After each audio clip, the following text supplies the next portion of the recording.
Hello दोस्तों, कैसे हैं आप सभी। उम्मीद करता हूँ आप सभी बहुत ही अच्छे होंगे। तो आज के इस वीडियो में हम पढ़ने वाले हैं क्लास 9th का दूसरा चैप्टर का पहला वीडियो जो है मिश्रण। तो मिश्रण किसे कहते हैं, मिश्रण का परिभाषा क्या होता है, मिश्रण का प्रकार क्या होता है, समांगीय मिश्रण क्या होता है, विसमांगीय मिश्रण क्या होता है, पूरा हम इस वीडियो में डिस्कस करेंगे। और मैं आपको विश्वास दिलाता हूँ कि इसी वीडियो में आपको इन तीनों का परिभाषा भी याद हो जाएगा। तो चलिए दोस्तों, बिना देर किए शुरू करते हैं। तो यहाँ पे हमने लिख दिया है मिश्रण, यहाँ पे हमने सबसे पहले लिख दिया है मिश्रण। अब मिश्रण का हमने परिभाषा भी लिख दिया है, परंतु परिभाषा की ओर देखने की कोई जरूरत नहीं है, आपको परिभाषा यूं ही याद हो जाएगा। देखिए इसमें क्या बताया जाता है, मिश्रण किसे कहते हैं। तो जब दो या दो से अधिक पदार्थों को किसी भी अनुपात में मिलाया जाता है तो जो बना पदार्थ होगा उसे हम कहेंगे मिश्रण। मतलब हमने क्या कहा, हमने कहा कि दो या दो से अधिक, दो होना चाहिए या दो से अधिक भी पदार्थों को यदि हम मिलाते हैं तो जो बना पदार्थ होता है उसे हम क्या कहते हैं, मिश्रण कहते हैं। मतलब दो या दो से अधिक पदार्थों को क्या कहते हैं, मतलब दो या दो से अधिक पदार्थों को किसी भी अनुपात में मिलाया जाता है तो बना पदार्थ मिश्रण कहलाता है। समझ में आया ना। मतलब ये निश्चित नहीं होना चाहिए। जैसे कि अगर एग्जाम्पल से मैं समझाऊं तो जो क्या है, यदि हम हाइड्रोजन को दो मात्रा में लेते हैं और ऑक्सीजन को एक मात्रा में लेते हैं, ठीक है, तो ये हाइड्रोजन को दो मात्रा में, ऑक्सीजन को एक मात्रा में लेते हैं तो हमें क्या मिलता है, H2O बनता है। H2O मतलब जल का निर्माण होता है, ठीक है। तो इसमें क्या होगा कि हाइड्रोजन, दो हमने पदार्थ लिया, एक है हाइड्रोजन एक है ऑक्सीजन, तो इसमें हमने अनुपात निश्चित लिया, इसको हाइड्रोजन को दो ही लेना है और ऑक्सीजन को एक ही लेना है। मतलब निश्चित अनुपात हमने लिया तब जाकर बना है जल। परंतु जो मिश्रण होगा इसमें निश्चित अनुपात नहीं होगा, आप जितना चाहे उतना ले सकते हैं। किसी को आप 4 ले सकते हैं, किसी को आप 3 ले सकते हैं, या किसी को 3 किसी को 4 ले सकते हैं। परंतु ऐसा इसमें करेंगे, इसको 1 कर देंगे, इसको 2 अनुपात में ले लेंगे तो जल नहीं बनेगा। परंतु मान लेते हैं, जैसे एग्जांपल से मैं समझाऊं तो चीनी है और चीनी में आपने पानी मिला दिया, ठीक है, और शरबत बन गया, ठीक है। तो शरबत बनाने के लिए आप पानी में चीनी थोड़ा अधिक भी डाल देंगे तो कोई दिक्कत नहीं है। ऐसा नहीं है कि इतने में इतना ही आपको चीनी डालना है, ऐसा तो कोई दिक्कत नहीं है। अगर पानी में आप चीनी डालते हैं तो बनेगा तो शरबत ही बनेगा ना भैया। परंतु यदि आप क्या है, हाइड्रोजन को एक मात्रा में, ऑक्सीजन को 2 मात्रा में ले लेंगे तो जल कभी भी नहीं बनेगा। तो आशा करते हैं आप समझ रहे होंगे कि मिश्रण हम किसे कहेंगे कि जब दो या दो से अधिक पदार्थों को किसी भी अनुपात में मिलाया जाता है, किसी भी अनुपात मतलब निश्चित अनुपात नहीं होता है, तो उससे जो बना पदार्थ होगा वही मिश्रण कहलाएगा। मतलब जो शरबत होगा वही क्या कहलाएगा, मिश्रण कहलाएगा। तो इसलिए हमने यहाँ पे डेफिनेशन में लिखा है कि जब दो या दो से अधिक पदार्थों को किसी भी अनुपात में मिलाया जाता है तो बना पदार्थ क्या कहलाता है, मिश्रण कहलाता है। तो आशा करते हैं कि आपको डेफिनेशन समझ में आया होगा।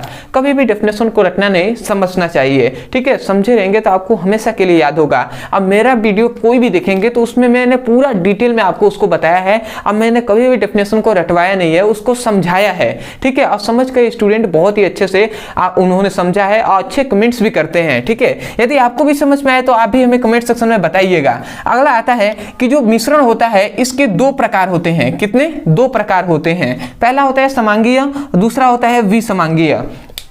अब जो समांगीय मिश्रण है इसको हम बहुत तरीके से परिभाषित कर सकते हैं, परंतु मैं जो सिंपल है उसको मैं बता रहा हूं। इसमें यह बताया जाता है, समांगीय मिश्रण हम कह सकते हैं कि ऐसा मिश्रण जिसको हम देखकर न बता सकें कि इसमें कौन कौन से पदार्थ मिले हैं, उस मिश्रण को समांगीय मिश्रण कहते हैं। समझ में आया। मतलब ऐसा कोई मिश्रण है जिसको हम देखकर नहीं बता सकते कि उसमें कौन कौन से चीज मिले गए हैं, कौन कौन से पदार्थ उसमें मिलाए गए हैं, तो उस प्रकार का जो मिश्रण होगा उसे हम समांगीय मिश्रण कहेंगे। जैसे कि मान लेते हैं एक गिलास है, ठीक है, और एक यहाँ पे एक गिलास है, यहाँ पे 2 गिलास है, ठीक है। एक गिलास में आपने ध्यान से समझिएगा, ये बहुत ही इंपॉर्टेंट यहाँ पे बताया जा रहा है। यहाँ पे मान लेते हैं इसमें आपने पानी भर दिया, इसमें भी आपने पानी भर दिया, दोनों गिलासों में आपने पानी को भर दिया। एक में आपने नमक घोल दिया और एक में आपने चीनी घोल दिया, ठीक है। और दोनों कांच के गिलास हैं। तो आशा करते हैं आप समझ रहे होंगे। दोनों कांच के गिलास हैं, दोनों गिलास में पानी भर दिया, एक पानी में क्या नमक घोल दिया, एक में चीनी।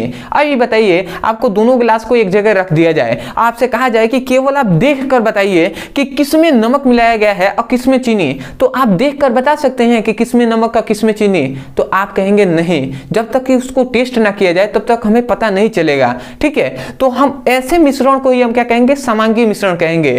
तो इसीलिए हमने डेफिनेशन में कहा कि ऐसा मिश्रण जिसको हम देखकर न बता सके कि इसमें कौन कौन से पदार्थ मिले हैं, तो उस मिश्रण को समांगी मिश्रण कहते हैं। और यही बात हमने डेफिनेशन में भी लिखा है कि ऐसे मिश्रण जिसको हम देखकर नहीं बता सके कि कौन कौन से पदार्थ मिले हैं, तो उस मिश्रण को समांगी मिश्रण कहते हैं। तो आशा करते हैं कि आपको समझ में आया होगा। और एग्जाम्पल आप लिख सकते हैं कि पानी प्लस चीनी या पानी प्लस नमक। ठीक है, ऐसे आप लिख सकते हैं। एग्जाम्पल फर्स्ट, पानी प्लस चीनी।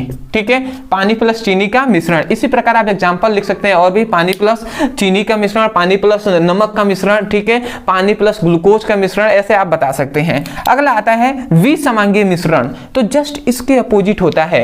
इसमें हम देखकर नहीं बता सकते थे, परंतु इसमें हम देखकर बता सकते हैं। तो इसको हम क्या कह सकते हैं कि ऐसा मिश्रण जिसको हम देखकर बता सके कि इसमें कौन कौन से पदार्थ मिले हैं, तो उस मिश्रण को विसमांगी मिश्रण कहते हैं। जैसे कि मान लेते हैं, जैसे पानी है, ठीक है, एक गिलास है, एक गिलास में आपने पानी को घोल दिया, पानी उसमें रखा गया है। अब पानी में आपने बालू घोल दिया, समझिएगा, पानी में आपने क्या किया? बालू को घोल दिया। तो जैसे ही आपने पानी में बालू को घोला तो आपको पता चल जाएगा कि हाँ इसमें बालू क्या, अगर आप देखेंगे कांच के गिलास में उसमें पानी भरा गया है और उसमें आप देखेंगे तो आप बता सकते हैं कि हाँ पानी में बालू मिलाया गया है, या मिट्टी आप डाल देते हैं, या आप तेल डाल देते हैं, तेल।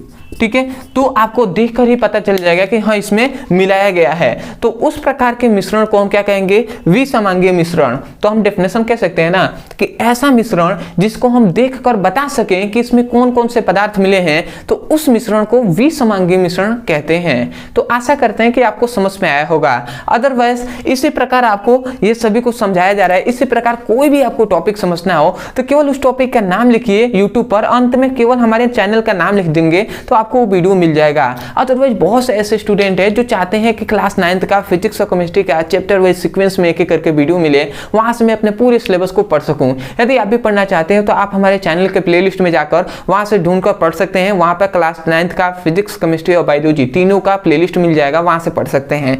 यदि आपको नहीं मिलता है तो आपको नीचे एक नंबर दिया जा रहा होगा। ये नंबर केवल उन स्टूडेंटों के लिए जिनको नहीं पता है कि किस प्रकार आप ढूंढकर, अगर आपको नहीं मिल रहा है तो आप इस नंबर पर मैसेज करके आप मांग सकते हैं। वहां पे केवल लिखेंगे class 9th physics chemistry all video link, इतना लिखकर आप मैसेज करेंगे तो हमारे जो सहयोगी होंगे वो आपको प्लेलिस्ट का लिंक दे देंगे। वहां से आप चैप्टर वाइज सीक्वेंस में एक एक करके वीडियो मिल जाएगा, वहां से उसकी पढ़ाई कर सकते हैं। अदरवाइज यदि आपको नोट्स चाहिए तो इसी नंबर पे आप मैसेज करके आप मांग सकते हैं। कुछ रुपए आपको पे करके, आपको ये नीचे दिखाई दे रहा होगा, उसमें रुपए पे करके आप 1 वर्ष के लिए फिजिक्स का पूरे केमिस्ट्री और पूरे बायोलॉजी का आपको मिल जाएगा PDF, आपको नोट्स। तो वहां से उसकी आप ले सकते हैं और वहां से वीडियो भी पढ़िएगा और उसके बाद आप नोट्स से भी अपने लिख लीजिएगा। तो आशा करते हैं कि आपको समझ में आ गया होगा। तो चलिए दोस्तों, आज के लिए इतना ही। मिलते हैं एक नए टॉपिक के साथ, तब तक के लिए धन्यवाद। जय हिंद, जय भारत।